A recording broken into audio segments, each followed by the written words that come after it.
So before I even start, this is for the console version. Similarly to modern days, I make tier lists generally after playing a version for a while. So I want to say, when did I make this tier list? So I made this in May of 2015, and the game came out on console. Well, no, the first time I played Ultimax was in August 2014. So I played the game for a while before I made this list, for a really long time before I made a tier list, right? So now what I do is when I make a tier list, I just make a video about it. So I'll post a picture. I say, don't at me for the memes. I post the video on YouTube. But what I would do before is I would post the tier list image. I would say, don't at me. And I would have a link to Pastebin. I would write down all my thoughts about all the characters. Today we use Tier Maker. So it just has like whatever parameters, like S, A, B, C, D, whatever. But what was more popular before is that people would use MM Cafe. And they have top tier and low tier. But then you can have a horizontal axis too. So what I really like to do for the memes is have the bullshit or honest scale. Shoutouts to Lord Infil. I would use the bullshit or honest scale, and the way I would define this is just how do the characters beat you. So a simple example is like Ryu at his core in Street Fighter. How does he beat you? He throws fireballs, he anti-airs you, he pokes you. That's basically all he does. Where like Vega, what does he do? He fucking hops on the wall, goes, and then you just fucking die, right? that's how you lose to him. That shit is not fair. Okay, boom. So just like that. So you might notice something pretty interesting about this game, that a lot of characters are on the left and there's not a lot of characters on the right. That's because a lot of characters in this game beat you in unfair ways. It's just real shit. Just keep it real. They just beat you with some bullshit. I'm going to go through the characters. I have my reasoning for everything. So going from top to bottom, S tier is Narukami, his bro Yosuke, and Teddie. And then just slightly under them, but still S tier, is Minazuki and Aigis. Then the tier under that is S minus tier. So we have Margaret and Ken in S minus tier. Then in A plus tier, I have Akihiko, Mitsuru, Shadow Labrys, Sho. So they're not Minazuki, but Sho. They're like different. Shadow Mitsuru and Yukari. But honestly, I think with my current knowledge of the game, of this version, I would put Shadow Labrys in S minus tier. Personally, and I would probably put Ken in like actual just straight up S tier. A is Shadow Naoto, Rise, Adachi, Shadow Chie, and Chie. A minus is Marine, Shadow Narukami, Shadow Yosuke, and then B plus is Labrys, Yukiko, Junpei, Kanji, and Elizabeth. Okay. And then mystery is Teddie, because I was like, yo, maybe this character's got the sauce, but I never found out whether or not the character had the sauce. So the S tier characters, strongest characters in the game, they have many strengths, but usually the things they all have in common is that they have a really good neutral game, really good safe options, good DPs, because every single character in the game has a command DP with the B and D buttons. So they all have good DPs, they all have good comeback potential, and I thought those things were the most important things to be a good character in the game. This is where the main character had to be the best character memes come from, is Narukami, because they were supposed to nerf him and then they buffed him instead. So he has basically no flaws. He's really like safe. His comeback potential is amazing. His awakening super is a damage super, and he has a secret super that is also a damage super that he can combo into and out of. So like he's just really fucking nonsense. So you're never really winning against him, like ever. Yosuke is a little bit more subtle, so his comeback potential is not as good, but his DP is arguably better, and he has the best neutral in the game, the best standard neutral in the game, because he's really fast and he's got the glide, so he can go from the air to the ground really fast, and he can play really lame also. So Teddie, this was the first time for Western anime players where we were like, yo, item throw characters are fucking stupid. So if you're tired of at me about Faust, then a little bit is because of the past, but I do actually think Faust is like a good character. And the thing about Teddie is like the items change the phase of the game, but the opponent can like never interact with the fucking items. And unlike in Arena, where he has one set of items and both players know what's coming next, he has two sets of items in different orders, and you can't tell which one he's doing. Only the Teddie players know which one he's doing. And I thought it was just really lazy and just fucking stupid. And his DP is really good. It's a parry that you basically have to hard read. It does no damage, but for a couple of seconds, everything is unblockable. He just has a lot of stuff to just control the screen with the items. And again, neutral and is just so important. And the same way they buffed a lot of characters from Arena to Ultimax, that's that thing I was saying in today's video about like in Arena, everyone's level 60 in RPG, but in Ultimax, everyone's like level 90. So they buffed a ton of his items. So there were strategies in Arena 1 where, for example, he had the bad curry, the poison curry. So the old one, I think all it did was silence you. Maybe the poison curry didn't really do anything in the original. So when he tossed it, you would just try to run through it because you go, fuck that. Like it's not a scary item.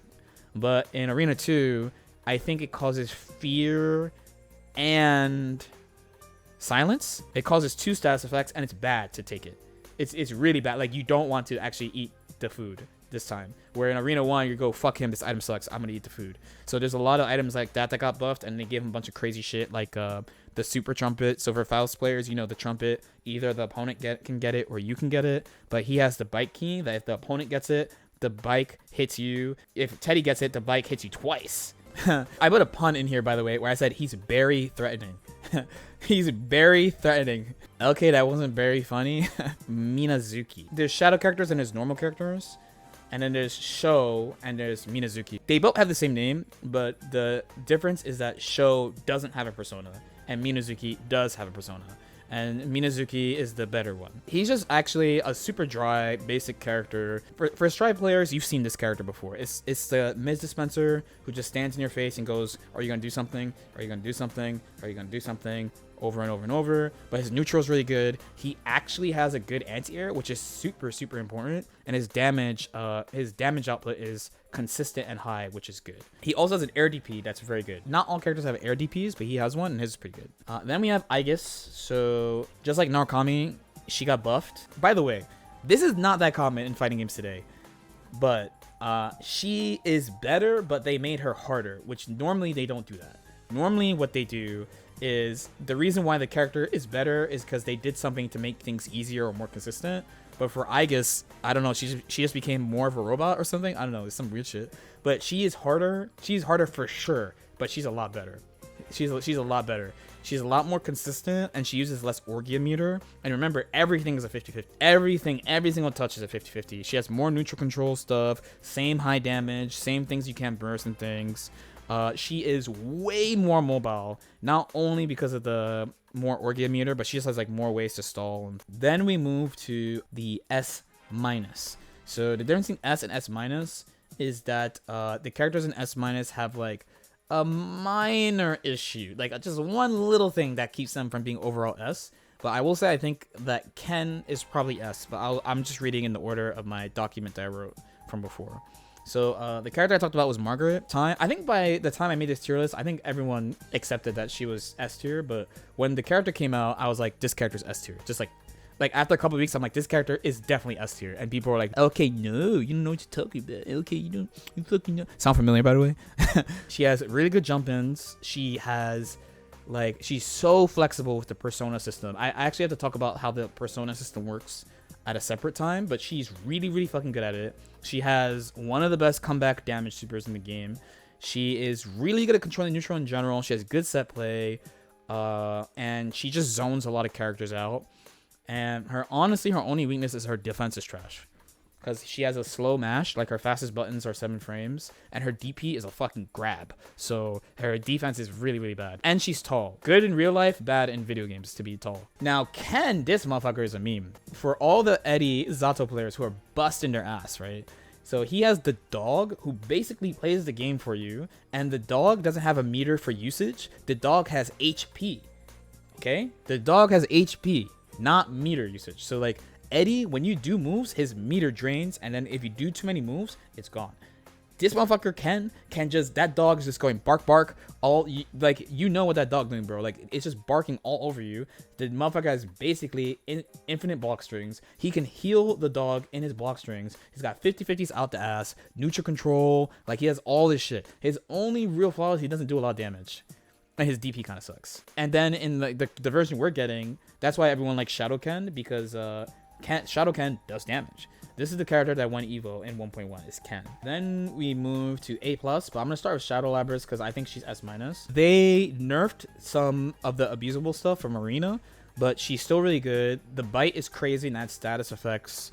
Her neutral game is still good, non-committal. Like, if you play versus games, you'll feel really comfortable with Shadow Labrys because she has beam assist call run in and like tracking move run in. She's got like that type of neutral, as well as having really big buttons, good anti-air. Her nerf life kind of sucks, and she's really relies on her persona. If her persona breaks, it's kind of over. All the top characters except for Margaret beat her, so her actual real issue is just matchups. There's Mitsuru, my other sugar mama from Persona 4 Arena 1.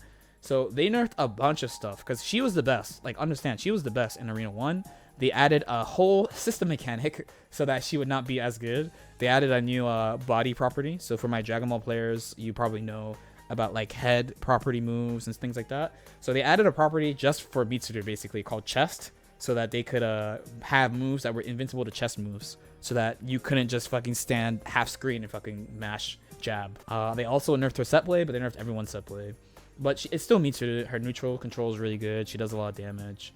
And then Shadow Mitsuru is Mitsuru with no burst, but she can TOD you. Pretty fair, right?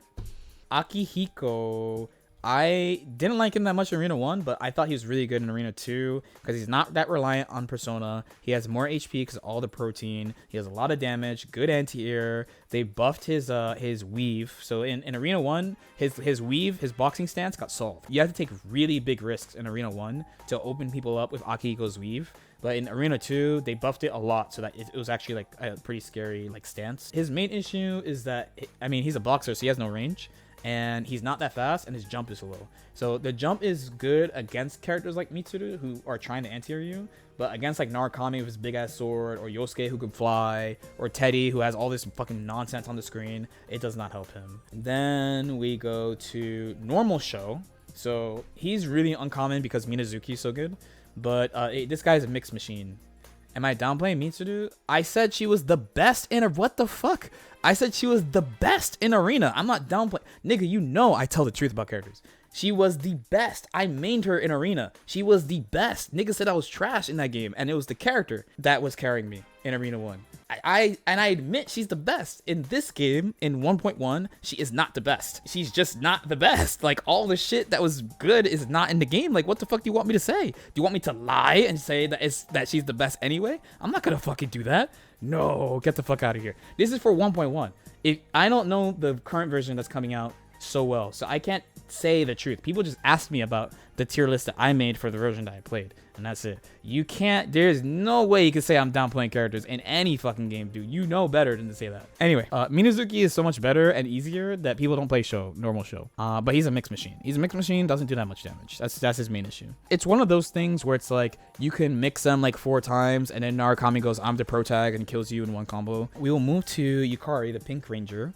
So I thought she's really underplayed. She's like kind of hard, but not really. What you do is you set these wind bombs, and you fire the arrow at the bomb. The arrow will track if you fire it through that, and she can apply like status effects on you and stuff. Her main issue is her anti-air is trash. Like, all the zoners plus Aigis, they don't want zoning to be too good in the game, so they don't give them normal anti-airs. They always give them projectile anti-airs that like you can bulldog your way through. So that was like one of her big problems in the game. And her DP is trash too. Her DP is really bad. She has one of the best comeback supers in the game, and it's like a funny one. And she's not even on the bullshit side, right? She's like kind of on the honest side, but her fucking awakening super is bullshit. So she summons a giant tornado that tracks you, and you just jump at them and 50-50 them. If they use the guard cancel roll, you just like, oh, you did that, you air dash back, you combo them, and you do it again if you have the meter. Like, that shit is so stupid. Okay, so now we're at A tier. So in this game, while A tier is like good, it's kind of like average, you know? So like, they're good and they have good shit, but because their neutral is not like solid enough, or like they're not mobile enough or something, like they can't hang with the better characters, right? So we're gonna start with Shadow Naoto. So this is the most bullshit character in the game. That's the character that you see all the way on the left that's off the chart for bullshit. This character is the definition of a meme. If you watch fucking Moopokes videos, you already know. The character is not great, but the plan is fucking broken. The character has a bunch of problems, but when the plan happens, it's the best shit. Like, it's so fucking good. And if you don't know what the plan is, the idea is she's a shadow character, so you can't burst and you don't get the defense buff for having low life because you're not a normal character. But if you get 100 meter and meter carries over for shadow characters, you go into Shadow Frenzy. So Shadow Frenzy, you can cancel special moves into special moves and supers into supers. So what you would do is you have a couple of ways of winning the game with her. One is you do shotgun into Hamon, right? So that's the light pillar. It's like 50 hits. And if you get hit by the high-low, you're dead. That's one way she can win. Another way she can win is you, instead of doing shotgun, because the thing about shotgun too is you are silenced, so you can't use your persona buttons or burst.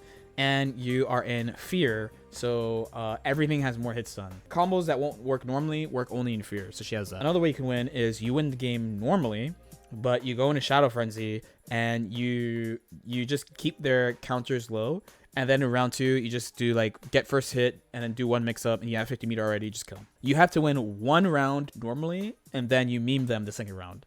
The main thing is that she's lacking shit. That's the only reason why she's not higher. So normal Naoto is like not as reliant on the plan as Shadow Naoto, and the trade-off is, you know, she gets access to Awakening, she still has shotgun, she has good projectiles, good anti-air. Her offense is a little bit better, and that's like kind of it. So it kind of depends on what you want to do, which one you want to use. And then we have Rise. So Rise is like an auto zoner, so she has scan, and you use it a lot. And so what you do is you hit them with the scan move, and then after that, things in neutral will track to your opponent, and it's plus. It's really annoying to deal with.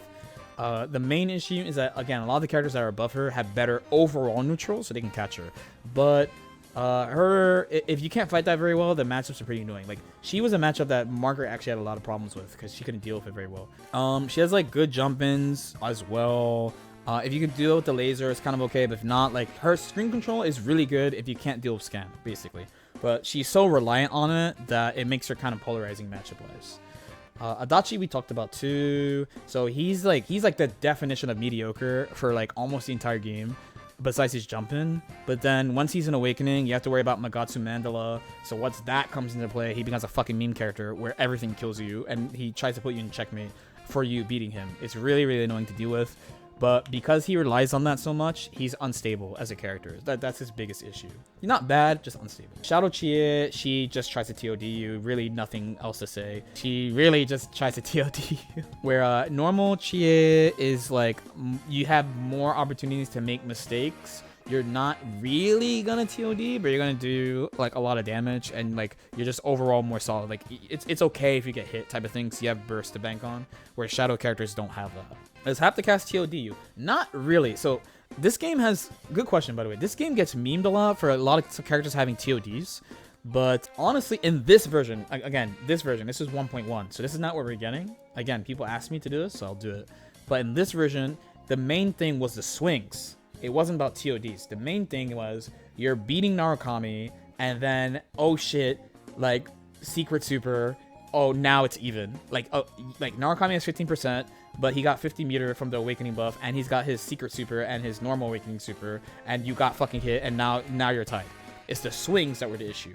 Or Margaret is down, and then like you get counter hit by 2B, and you took like 70%, and you can't burst. In the context of this game though, like getting hit and taking a lot of damage is actually kind of fair, because there's some characters who have like Tatsumi for Shadow Labrys, or SB Margarula from Yukari, Shotgun into Hamon from Shadow Naoto, or the Ouroboros Super from Rise, where like they're losing and they immediately get their turn on you. So like characters like Narukami and Margaret, while they're better characters, they have to hit you to get that comeback. Like they have to like anti-air you or frame trap you or something. Where Yukari bursts you and that tornado just comes right at you and she just jumps at you 50-50 you, just like that. Immediately after she bursts. It's the swings in momentum that is the theme of this version. A lot of people just think TOD because of Shadow Naoto and Shadow Chie and Shadow Mitsuru. Honestly, good question. We're going to A- tier. So there's Marie. Honestly, Marie is defined by one move. It's her jump C. Her moveset is like okay. She has stuff for like screen control, but it's not like all the time. Her offense and damage output pretty good. Her DP is better than Yukiko's, which is honestly not saying a lot, but it's something. The thing that I had a problem with her is that it feels like, honestly, it sounds like the RPG. It feels like she wants to do a lot of stuff, but she's not good at anything. You know what I mean? Like, she has a lot of like individually good stuff, but like it seems like they couldn't pick what they wanted her to do, so they're like, let's give her one of each type, so she's not good at anything. And that's like honestly her biggest issue. Like, when you look at each individual thing, you're like, huh, this is actually pretty good. But when you look at it together in a match, especially because she doesn't always have each thing on her, you're just like, this is mostly whatever. Then you have Shadow Narukami and Shadow Yosuke, which literally there's nothing to say about these characters. Like, they don't have special stuff like Shadow Mitsuru and Shadow Chie and Shadow Naoto. It's literally that it's Narukami and Yosuke, so they're good. There's actually nothing special about them as shadow characters. It's like, well, they have Narukami's moves and Yosuke's moves, so they're good. Shadow Yosuke has an unblockable setup that he gets. That's something special, but it's still not as good as normal Yosuke. You know what I mean? Then we go to the lowest tier. So the lowest tier in this game is B+. So these characters have flaws, but it's Persona the fighting game, so you can still win with them. Kanji, it's the movement. Like, he can't move. They buffed his auto combo and tackle stuff, but he still has the same problems as the previous version, Arena. So it's neutral and defense. Can't move. They always like, well, he has more HP, so it's fine, but it's not fine. He gets memed. His comeback ability is like okay. His DP is really good, but it's fatal counter. So if someone baits that, he's fucking dead. So Labrys is pretty good offense and good knockdown and good mix-up, but she still is too reliant on momentum to play the game in a game where things can swing. So at her best, she's really good. At her above average, she's just a normal character. And then when she's normal, she's weak, if that makes sense. Because she has the axe system that the more you attack, the better the character is. And the more damage she has, and the scarier things become on hit and things like that. But like, when she's in Red Axe, which is the best one, she's a good character. When she's in the tier below that, she is a normal character. When she's in her normal mode, she's a weak character. So that's like my issue. Yukiko, they just did her dirty. They just stay doing her dirty. Her DP sucks. She's more mobile than before, which is okay, but again, no anti-air, so everyone gets free meter and they like bulldog her. And she is more focused around unblockables, but it's a two-step thing where you have to charge the unblockable and then do it. So like her match flow is just not that great. And then just Elizabeth, who they buffed her awakening, and her defense is really bad. It's like Margaret's. Her DP is a grab. So her offense is like really, honestly really good. Like if she gets started, she gets started, but she's not very fast. She's not very mobile. She doesn't have a lot of life also. Basically, your plan is to put yourself in awakening on purpose so you can do like the strong shit, which is really risky. Like you're killing yourself so you can play the game. And the last one, because I'm not going to talk about Shadow Teddie, because I think looking back, he's probably not a thing. The last character I want to talk about is Junpei. The most honest character in the game is Junpei. So Junpei has a good jump in. He has a good anti-air. He's got an aerial low, which is pretty good. But his problem is you need Victory Cry for him to be a normal character, where you can just pick any other character and just be a normal character.